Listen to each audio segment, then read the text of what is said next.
de la presentación de temas, como ocurre normalmente con la reseña de la jurisprudencia tributaria relevante. Les recuerdo que todos aquellos que tengan interés de hacer preguntas, reflexiones sobre los temas que se han dado, como ya se está haciendo, que nos hagan saber a través de los medios que ustedes ya disponen. Y bueno, como hacemos siempre, vamos a dar esta reseña de jurisprudencia para ayudarnos a ustedes a ver por dónde están las líneas jurisprudenciales en los temas que nos toca vivir a diario, ya sea desde la actividad privada o aún desde la actividad pública.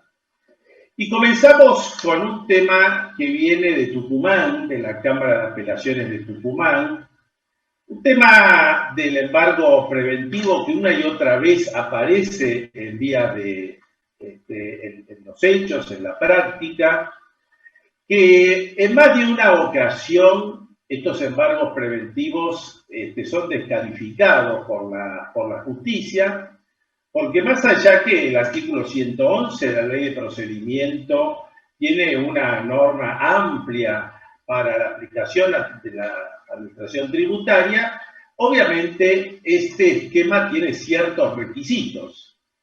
Y estos requisitos tienen que ser cumplidos por la administración tributaria. Fíjense que en este caso, un embargo preventivo del fisco que fue rechazado por la Cámara Federal porque el fisco solamente invocó la facultad que tiene del artículo 111 de la Ley de Procedimiento. Y esto lo hace sobre la base de la certificación de una deuda presunta, deuda que provenía de una inspección que le fuera realizada al contribuyente. Como dice la justicia, en realidad estos elementos no son suficientes para un embargo preventivo, porque no se le informó a la justicia qué pasó con esa determinación que en definitiva para la FIP había arrancado con esa inspección. Por esta razón es que la Cámara Federal termina rechazando el embargo preventivo realizado por la AFIP. Y otro caso que ahora viene de Mendoza, el caso José Cartelone Construcciones Civiles, Sociedad Anónima, de la Cámara Federal, de la Sala B de Mendoza, en una situación donde el contribuyente había promovido una acción de repetición, pero sin presentar formalmente la declaración jurada rectificativa. Ante esta cuestión, lo que hizo el fisco, que al no haber presentado el contribuyente la declaración jurada rectificativa, le dio el carácter de una reserva de repetición a esa presentación que había efectuado el fisco. Y entonces dice la Cámara de Mendoza que el fisco actuó con manifiesta arbitrariedad, se refiere al juez administrativo, al atribuirle el carácter de esta reserva de repetición a la presentación que había hecho el contribuyente para exteriorizar su conducta, que era justamente el de la repetición. Es decir, el fisco no accede a la repetición porque no provenía de una declaración jurada presentada en forma rectificativa y por esa razón lo caratula en esta reserva de repetición. El tribunal, la Cámara de Mendoza, termina concluyendo sobre la manifiesta arbitrariedad con la cual procedió la administración tributaria. Bueno, y acá tenemos en el caso distribuidora de gas Cuyana, también este es un fallo que viene de la misma sala, la Sala B de Córdoba, de Mendoza, perdón, de la Cámara Federal, donde se confirma la sentencia que ordena al contribuyente a presentar la declaración jurada de impuesto a las ganancias conforme el mecanismo del ajuste por inflación, por darse el supuesto de confiscatoriedad que se prueba en este caso con lo cual tenemos un nuevo punto a favor de los contribuyentes en esta presentación. Hay una causa, esto ya es de la Cámara Contenciosa Administrativa Federal, la Sala 2, donde se rechaza la medida cautelar para que el fisco se abstenga de exigir diferencias por no aceptación del ajuste por inflación en razón de la complejidad de la cuestión que, según dice la Cámara, excede el ámbito de conocimiento de este proceso cautelar. Una causa realmente significativa, está en línea opuesta a la mayoría de la jurisprudencia y dice la Cámara entonces que no sería propia de este tipo de recursos el poder dar una medida cautelar en estos términos y por eso procede a su rechazo. Bueno, y acá aparece el caso Bunge de la Corte, falla 6 de agosto, el que habíamos mencionado cuando habíamos hablado sobre el tema de la moratoria. Un caso donde la actora había abonado las liquidaciones suplementarias de derecho de exportación. Esto lo había hecho con anterioridad a la vigencia de la ley 27.260, pagó los derechos de exportación en la parte de capital, y luego inicia el reclamo de repetición para obtener que se le devuelva lo que había abonado. Como no había pagado los intereses, la aduana había intimado el pago de los intereses devengados hasta la fecha de la efectiva cancelación del capital. Y contra este último, la actora interpone un recurso de apelación ante el Tribunal Fiscal. La sentencia le resulta desfavorable al contribuyente, en lo que hace a la procedencia de la condonación de intereses y por lo tanto recurre a la Cámara que confirma el criterio del contribuyente, o sea, la condonación de intereses. Este criterio es confirmado por la Corte después y el punto central es el siguiente. Dice tanto la Cámara como la Corte que ni el protesto realizado por la actora al momento del pago ni el posterior reclamo de repetición posee entidad para privar a dicho pago de un carácter extintivo de la obligación o de la actitud para desconocer su atribución a los efectos de su cancelación en los términos de la ley 27.260. Este aspecto involucra que el requisito del capital cancelado se encuentra satisfecho justamente con el pago de lo debido y dice la Corte, sin que corresponda exigirle al contribuyente una manifestación de voluntad dirigida a admitir que se encontraba el obligado al cumplimiento de tal prestación. Acá la Corte recoge el dictamen de la Procuración de Laura Monti, que había sido del año 2018. Fíjense que es muy importante porque con esta posición está haciendo la Corte una distinción muy clara entre lo que es el acogimiento a una moratoria, si bien era la 27.260, muy similar a esta en estos términos, una cosa es eso y otra cosa es la situación totalmente distinta que se produce por el contribuyente cuando procede a cancelar la deuda de capital con anterioridad a la vigencia de la ley. Y termina agregando que el requisito de desistir y renunciar a toda acción y derecho, incluso de repetición, se encuentra establecido únicamente para gozar de los beneficios previstos por la norma de la moratoria, en este caso la 27.260, pero no para la condonación de los intereses resarcitorios de las obligaciones ya canceladas con anterioridad a la entrada en vigencia de la ley.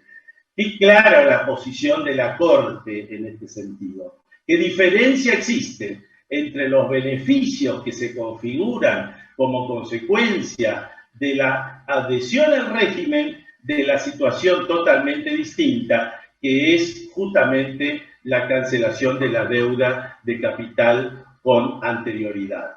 Me parece que este es un aspecto que tenemos que tener muy en cuenta y que nos da el fundamento justamente de los casos que estábamos hoy señalando cuando hablábamos de la moratoria y de sus alcances. Un caso que proviene de la Cámara de Apelaciones contenciosa de la Ciudad de Buenos Aires, el caso Guido Guidi, donde acá se hace un planteo respecto de una deuda que tendría el contribuyente con AGIP. Pero la defensa del contribuyente pasa, como este contribuyente había entrado en un concurso preventivo, pasa porque el fisco, o sea, la AGIP, no había realizado la verificación del crédito en el concurso preventivo. La Cámara lo que sostiene que ese elemento, la falta de verificación del crédito de la AGIP, es absolutamente irrelevante a los fines de la investigación del delito. Acá hay una denuncia penal que se está realizando por impuesto a los ingresos brutos basado en una determinación de oficio de AGIP. O sea que este fallo tiene esta particularidad, ¿no? Que este requisito que de alguna manera había entablado el contribuyente, como que la AGIP no había realizado, no había recurrido a la verificación de un crédito, en realidad por estar en un concurso preventivo, la posición de la Cámara es que esto es irrelevante a los fines de la investigación del delito. Y en esta causa, Guido Guidi, también se toca otro tema que lo analizamos por separado y que está referido al cómputo de la prescripción de la evasión simple del impuesto a los ingresos brutos de la Ciudad de Buenos Aires. Nos pareció interesante esta decisión porque nosotros escuchamos siempre las dos interpretaciones respecto de la prescripción del impuesto a los ingresos brutos. Hay un cómputo, una teoría del cómputo de la prescripción que es considerar a cada periodo fiscal en forma individual, en forma mensual. Cada uno, como es una declaración jurada, tiene un vencimiento y cada uno tiene una prescripción individual. Hay una segunda posición, que es la que sostiene AGIP, que es la que triunfa en este caso, que sostiene que en realidad esos son anticipos a cuenta de una declaración jurada, que la declaración jurada es una y por lo tanto tiene un vencimiento y por lo tanto la fecha de prescripción es la que corresponde a ese vencimiento general en el cual se incorporan todos los anticipos. Este es el criterio de AGIP, este es el criterio que en definitiva prevalece en la jurisprudencia. Por lo tanto, como en este caso concreto, la declaración jurada tenía una fecha de vencimiento, que era el 28 de junio, a partir de ese momento comienza a correr el plazo de la prescripción de la acción penal, que es de 6 años. Otra característica también especial es que el plazo de la prescripción se cuenta a partir de ese momento y no pasa, como pasa en materia tributaria, a partir del 1 de enero del año posterior, ¿no? Acá, como estamos ante la prescripción penal, el cómputo es distinto y a partir de ese momento juegan los 6 años. Vale la pena aclarar que este concepto del cómputo de la prescripción de impuestos a los ingresos brutos es el mismo que se mantiene en la jurisprudencia en Ciudad de Buenos Aires en la parte contenciosa, ¿no? Es decir, que hay que tomar el periodo anual y no el periodo mensual. Bueno, en el caso BAE Negocios, la Cámara Nacional de Apelaciones, acá hay un error en el título, no es la confirmación del procesamiento, sino al contrario, la confirmación del sobreseimiento que se hace a un imputado. Esto es un tema realmente interesante, el que se plantea en la Cámara de Apelaciones. El delito era el de apropiación indebida de los recursos de seguridad social y estaba referido a una persona que era miembro del directorio de la sociedad, pero que él había probado a través de esa participación que no había tenido ningún tipo de intervención en los hechos investigados. Este aspecto fue corroborado por la Cámara, por eso viene el sobreseimiento, porque interpreta que no ha tenido intervención delictual en el hecho, y agrega que por el hecho que forme parte del directorio no es suficiente para hacer la imputación penal, por el solo hecho de formar parte del directorio, porque hay que acreditar concretamente y fehacientemente la participación en el ilícito, cosa que en este caso obviamente no se dio. Un caso que también es interesante que nos viene de Bahía Blanca, del Tribunal Oral Federal, en relación a un caso de salidas no documentadas, un proceso penal por salidas no documentadas, donde acá la discusión era sobre la base de cálculo. Ese 35% de salidas no documentadas, ¿sobre qué se calcula? Se calcula sobre el total del pago, incluido el impuesto a valor agregado, o se calcula sobre el pago sin considerar el impuesto a valor agregado. Esta era la posición del contribuyente. En base a eso intenta sostener la extinción de la acción penal, que el Tribunal Federal de Bahía Blanca lo rechaza porque interpreta que para que se dé la figura de extinción penal tiene que darse el pago total, y el pago total es sobre el total del pago sin exclusión del impuesto al valor agregado. Esta es la interpretación entonces que se hace en este supuesto. De la Cámara también de Apelaciones de Penal Económico, en la Sala B, en un fallo reciente, se confirma un procesamiento por asociación ilícito como organización destinada a la comercialización de facturas apócrifas. Y acá lo interesante es que se pudo probar realmente todos los elementos, todas las personas que intervinieron y todos los elementos que se requieren para que se dé el tema de la asociación ilícita, con lo cual se confirma el criterio imputado por el fisco. Otro caso interesante que viene a reiterar alguna posición anterior, este caso también es de la Cámara de Apelaciones del Penal Económico, y se refiere al delito de retención indebida de tributos. El delito de tributos tiene un piso de punibilidad. La discusión es, ¿ese piso de punibilidad se aplica a la sumatoria de las apropiaciones indebidas de ese periodo fiscal, o la ley exige que ese monto, esa condición objetiva de punibilidad esté referido a la apropiación indebida, pero por tributos? Es decir, que si tenemos ganancias sería uno, si tendríamos IVA sería el otro. Justamente esto es lo que se discute, la posición que llega a la Cámara por la redacción que tenga la norma, que es la redacción en singular se refiere para la Cámara a la individualidad de cada tributo. Por lo tanto, cuando tenemos que determinar el piso de punibilidad, un piso es para ganancias, otro piso es para valor agregado. El tema que comento ahora no se comentó en esta jurisprudencia, pero si en el impuesto a las ganancias tengo varios conceptos de retención, como sería, por ejemplo, la 830, los pagos al exterior, etcétera, etcétera, etcétera, ahí sí hay que sumar todo, porque es un concepto que es el impuesto a las ganancias. Fallo importante para quien tenga este tema.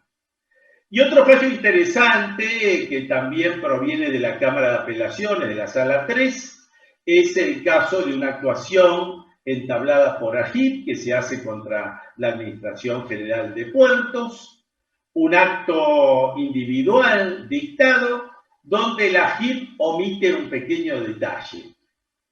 Omite la AGIP incluir que se encontraba agotada la instancia administrativa y los recursos administrativos que tiene derecho el contribuyente a interponer contra ese acto administrativo. Es de tal importancia esta omisión que la Cámara resuelve que el acto administrativo es nulo y de nulidad absoluta e insanable. Fíjese lo importante también de este antecedente. Un caso que nosotros vamos comentando en materia de seguridad social, en este caso de la Sala 2 de Seguridad Social.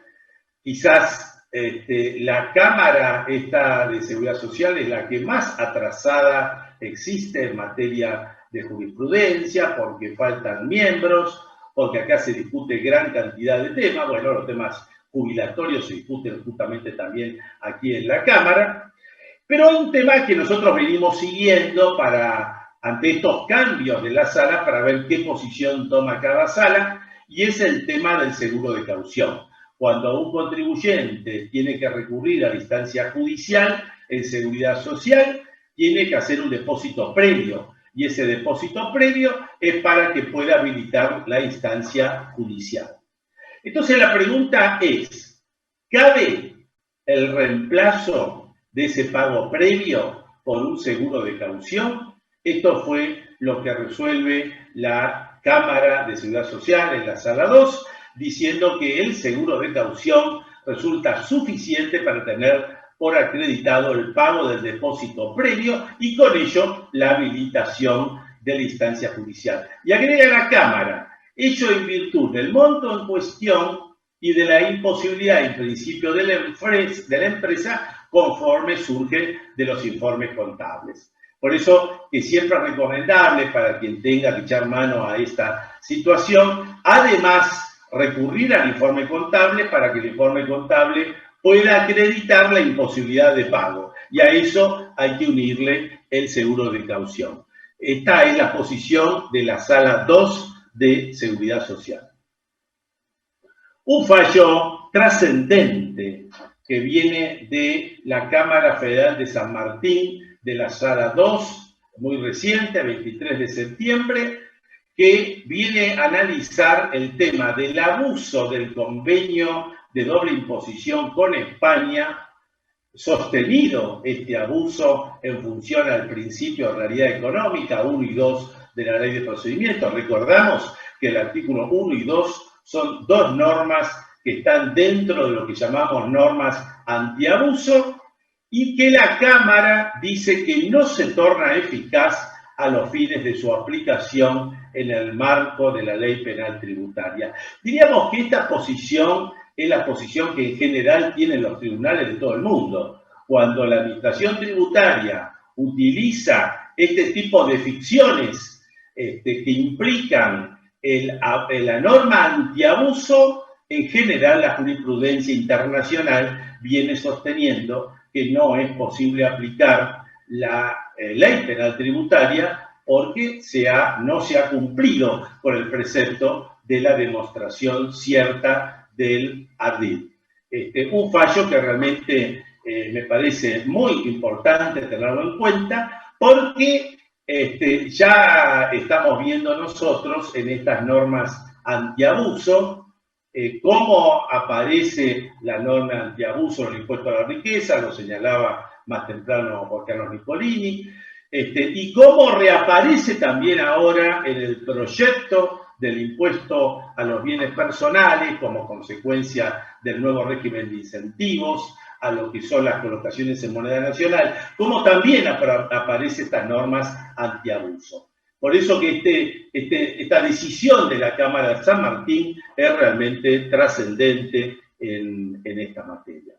El caso Mercedes-Benz sigue una línea conocida, Cámara Federal, Sala 3, respecto de la procedencia de la reorganización libre de impuestos, y acá se exime del requisito de igualdad o de vinculación de las actividades de las empresas fusionadas por tratarse de un conjunto económico, posición que todavía no es aceptada por el fisco, pero que la jurisprudencia viene aceptando hoy en forma mayoritaria.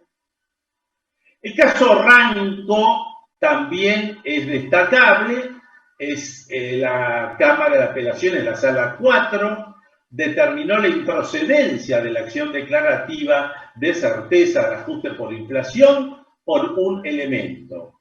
por la falta de ausencia del acto en ciernes. Repetidas veces insistimos sobre este requisito para quien plantee una acción declarativa de inconstitucionalidad o de certeza, porque tiene el contribuyente que demostrar este tema del acto en ciernes. Si bien alguna jurisprudencia de la Corte pasó por adelante este requisito, queremos insistir tal cual lo ha hecho la Cámara en el caso Ranco. El tema de la probation, siempre la discusión de la probation, ¿se aplica o no se aplica en materia penal tributaria? Porque sabemos, a partir de una modificación, se eliminó de la posibilidad de la aplicación de la ley penal tributaria, pero esa ley a su vez quedó derogada por otra, con lo cual este es el planteo que se hace, en este caso nada menos que la Cámara Federal de Casación Penal, máximo nivel judicial penal, interpreta que se rechaza este recurso de apelación y se confirma el criterio que no resulta aplicable la probation en materia penal tributaria. Y un tema interesante para quien haga consultas vinculantes, lo expresar a la administración tributaria y la administración tributaria no conteste. Este caso es del Tribunal Fiscal, el caso Capelletti y Maridina, donde el Tribunal Fiscal dijo que debe admitirse el amparo y la AFIP debe expedirse sobre una consulta efectuada en los términos del artículo 4, o sea, consulta vinculante. Si no contesta el fisco, entra en mora administrativa. Y si entra en mora administrativa, procede el amparo, que es esta la decisión, en definitiva, del Tribunal Fiscal.